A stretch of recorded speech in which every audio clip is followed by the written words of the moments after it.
At a time when breaking news includes things like SLS and the Starship and the James Webb Space Telescope, it's kind of difficult to look upon anything happening with Great Britain as being relevant breaking news. After all, the British Space Agency is tiny compared to their rivals in the United States, and they're utilizing Russian rockets, Soyuz rockets, through Arianespace, ironically, a company who does build their own rockets, but Soyuz has proven to be a lot less expensive in order to deploy the OneWeb constellation that has come largely under British ownership in recent years. In fact, Great Britain has invested so much in the OneWeb constellation that they are going to be moving all of their manufacturing over to the UK by 2024 or 2025. This represents billions of dollars worth of manufacturing and thousands of jobs in the space industry. Great Britain has stated that they intend to capture 10% of the world's space industry when it comes to private space flight, and this is a very big move to accomplish this. But a lot of people look upon OneWeb as sort of being the also-ran to Starlink, kind of a Starlink minus, because they've only got a few hundred satellites as opposed to tens of thousands. And although they may have accomplished worldwide coverage, these satellites are going to be orbiting at a higher altitude, therefore increasing latency. But really, is it going to have that big of an impact, or could OneWeb actually be serious competition for Starlink? Well, the answer is actually yes, they are competitive. But more importantly, in my opinion, the British plan with OneWeb represents an overall national strategy of not only becoming heavily involved in private spaceflight, but also to couple that involvement with cleaning up low Earth orbit and the disaster that's developing with space debris. And British innovation is not just restricted to constellations associated with high-speed internet access like everybody else is doing. We're also talking about microgravity manufacturing, utilizing satellites instead of space stations, reusable satellites that can manufacture things in orbit and bring them back to Earth, on top of tugs that can deploy satellites in multiple orbits without having to worry about the limitations of rideshare. All sorts of innovative activities coming out of Great Britain that frankly nobody is talking about. And the fact that this is getting so little media attention has me beyond pissed. My name is Jordan Wright. I was born in the same year that the human race took its first steps on the surface of another world, and then we promptly betrayed those people's legacy by never going back. But now, over half a century later, there's a new breed of pioneers that are seeking to finish what these people set out to do so long ago. But there is trouble as well, so it's time for commentators like me to stop being polite and start getting angry.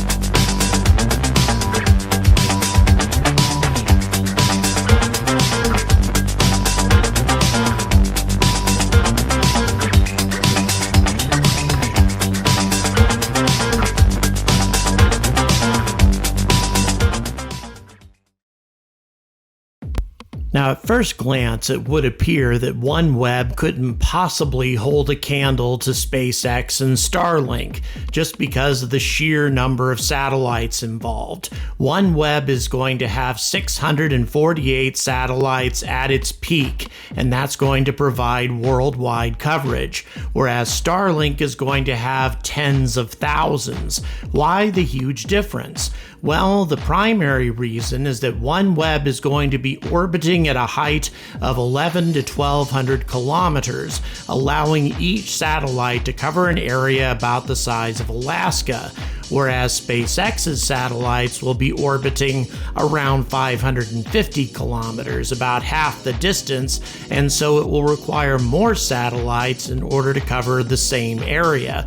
But the closer you are to the ground, the lower your latency and the faster your speed. The latency of a OneWeb satellite will be about 50 milliseconds, whereas SpaceX will be anywhere from 20 to 40.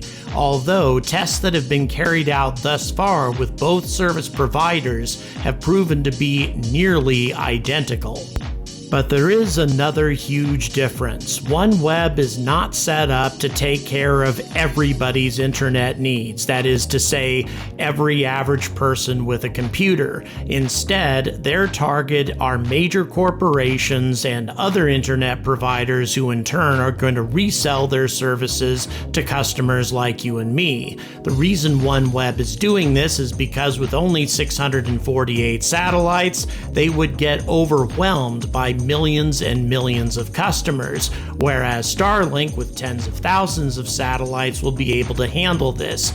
The reason OneWeb is doing this is for two major reasons. Number one, they make a lot more money off of major customers, corporations, internet service providers, etc. And number two, residential customers tend to not pay their bills. I personally spent over 20 years in the telecommunications and broadband arena, and I'm here to tell you that the average person just doesn't pay their bills as well as a corporation does, and trying to collect on those bills can be a huge pain in the ass. So as a result, OneWeb is going after the types of customers that they're going to make the maximum amount of profit on and the minimum amount of effort to try to track down their money. But there are other reasons besides this, or other advantages that OneWeb has, and this comes particularly in association with keeping LEO clean and responsible management of satellite constellations. Now, SpaceX has designed their Starlink satellites with the capability of deorbiting themselves once they reach the end of their usable life. However, if they were to be taken out by a small piece of space debris before that time, then the satellite is incapable of deorbiting itself and becomes a hazard. This is not the case with OneWeb. They have attached what's called a next-generation docking plate to each one of their satellites, and these are designed to be locked onto by an astroscale debris removal satellite. So in the event that a OneWeb satellite becomes disabled, it can subsequently be removed by an astroscale satellite. So essentially it has redundancy for LEO cleanup to make sure that OneWeb satellites do not become a hazard in the future. And they are the only company currently that is proactively doing this, and something really that everybody should be doing to one degree or another. But they're not, and predictably, that pisses me off, especially as the problems in LEO become worse and worse. Another British space debris removal project that received almost no attention whatsoever was the Surrey Satellite Technology Limited, or SSTL project, that went to the ISS back in 2018 and actually re-entered our atmosphere in December of this year, just a few days ago. And there was a lot of different types of technology that were experimented with during this time.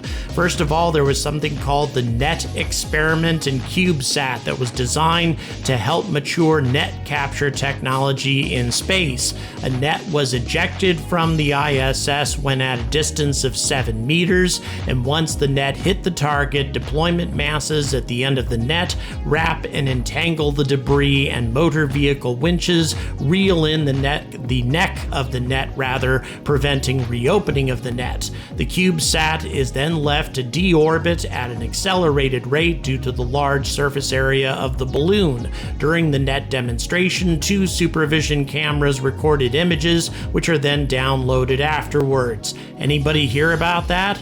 I sure didn't. The removed debris platform also had something called a drag sail payload, which was also produced by the Surrey Space Center, and its function was, when deployed, to allow the satellite to deorbit quicker and to burn up faster in Earth's atmosphere much quicker if the drag sail were not deployed. It consisted of two parts: an inflatable deployer, which extended the sail away from the platform, preventing the sail from hitting any overhanging platform hardware such as antennas, and then an extension mechanism which uses a motor to unfurl carbon fiber booms that hold the sail membrane. The deployer is an inflatable mechanism that deploys to a length of 1 meter and then self-hardens. The extension mechanism consists of 4 booms rolled into a central distributor that allows controlled unfurling of the sail. Essentially, a sail that deorbits a bunch of satellites.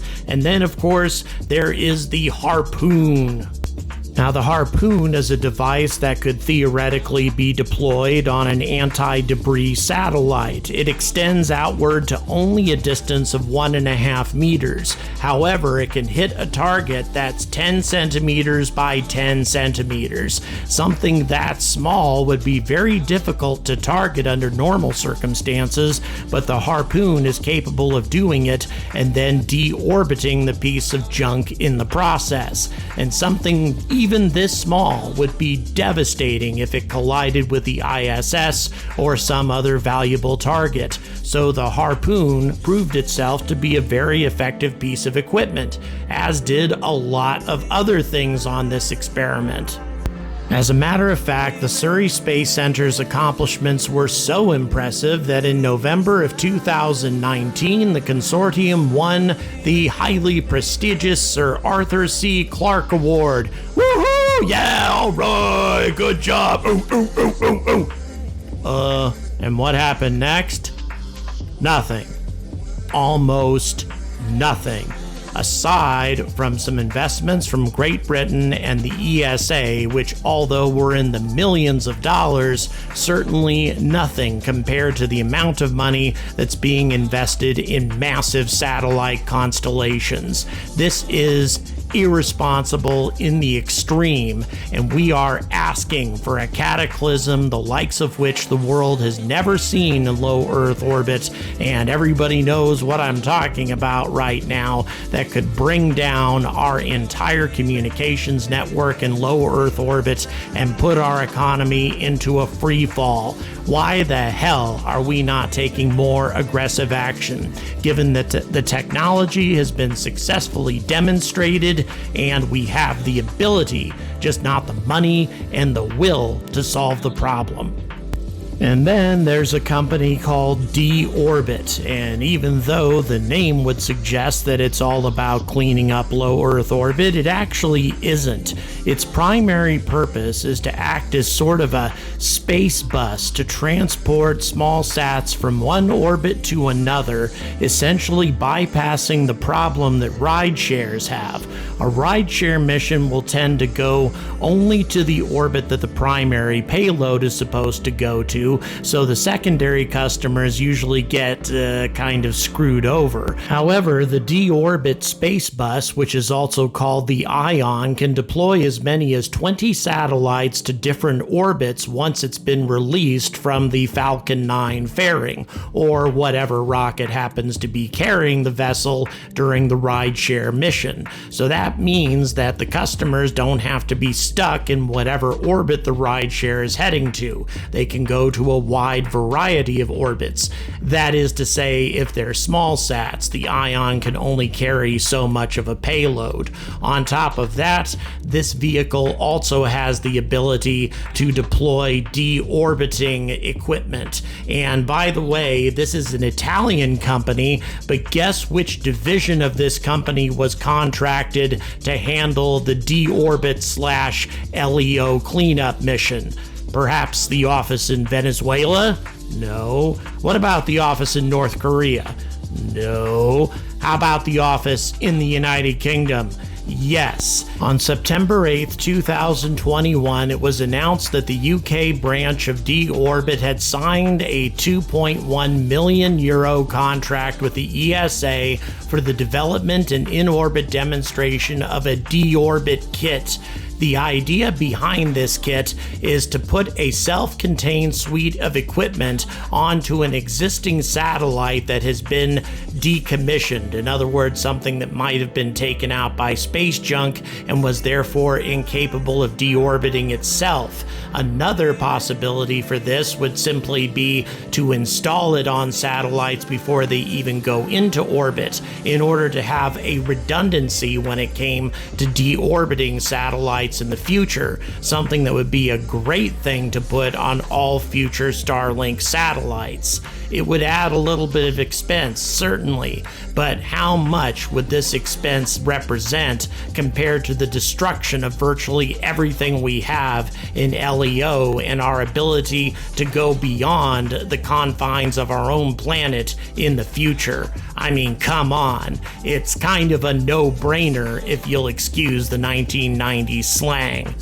And given that the Ion can deploy up to 20 satellites in different orbits, in other words 20 deorbiting packages, that would mean 3 of these could deorbit as many as 60 pieces of space junk, sizable pieces of space junk in different orbits. And that would mean that these 3 satellites, given that a fully loaded Ion only weighs about 200 kilograms, 3 of them could be deployed by one Virgin Orbit launch, or perhaps one Skyrora launch. So my point is that given a single Virgin Orbit mission runs about $12 million for about $120 million, or the cost, say, of a single Atlas V mission, you could remove as many as 600 pieces of space junk, removing the possibility of at least 11 or 12 future collisions. So a campaign along these lines for a very affordable price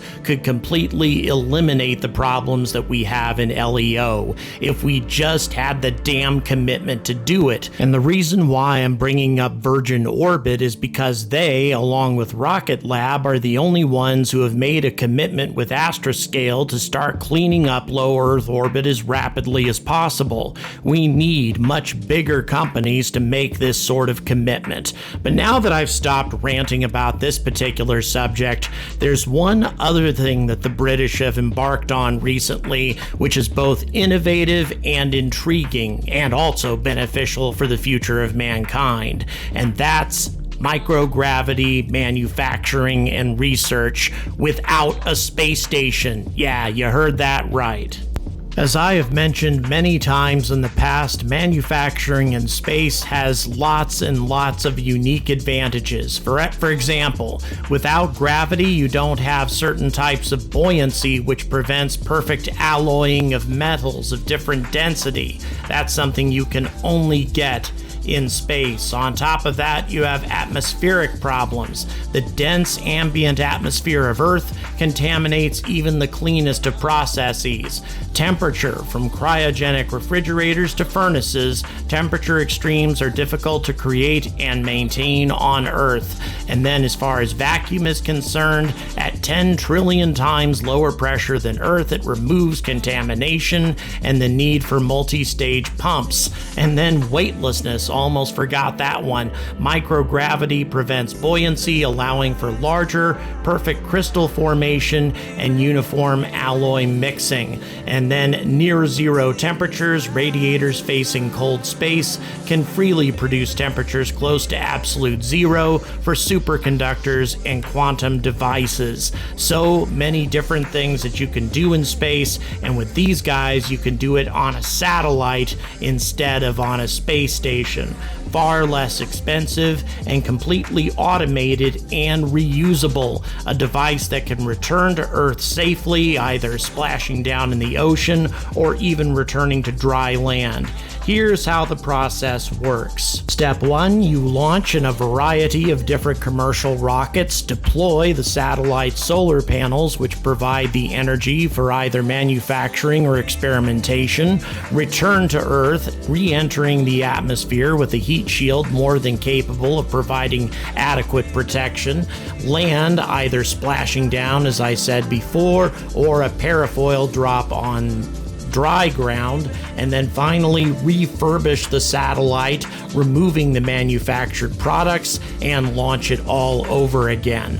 Perfect reusability and extremely innovative, taking maximum advantage of the different aspects of space that make manufacturing both unique and advantageous. So many different products when it comes to alloys, when it comes to bioengineering, when it comes to all sorts of things that you can do in space that you can't do here on Earth. And by the way, less polluting as well. The only pollution involved is launching the rocket, whereas the manufacturing produces no pollution on Earth whatsoever, making it 70% less polluting than conventional methods. And of course, this is only a small scale version of it, but it illustrates just how effective this can be when scaled up. And this is why I am so interested in British private spaceflight. All of a sudden, in just a couple of years, this nation has produced not only a whole variety of different launch providers, all of which are getting ready to send their first satellites to orbit in the next 1 to 2 years, but they're also innovating when it comes to satellites, and especially when it comes to low Earth orbit cleanup. Britain is taking the lead, and given how small this country is, and given how small its economy is when compared to the mammoth economy of the United States, I have to admit, it's a little bit embarrassing. For once, the United States should follow Great Britain's lead and do what they're doing right now. Be innovative, be responsible, and be aggressive. If you like what I have to say, if you enjoy this type of content, you know how to support me and also to support my upcoming move to Great Britain. It's all in the description, and I could certainly use your help, or just like and subscribe and I will be very happy as well. So until the rest of the world recognizes what this tiny nation is accomplishing and follows their example as we expand out into the solar system as a species, I urge all of you to stay angry about space.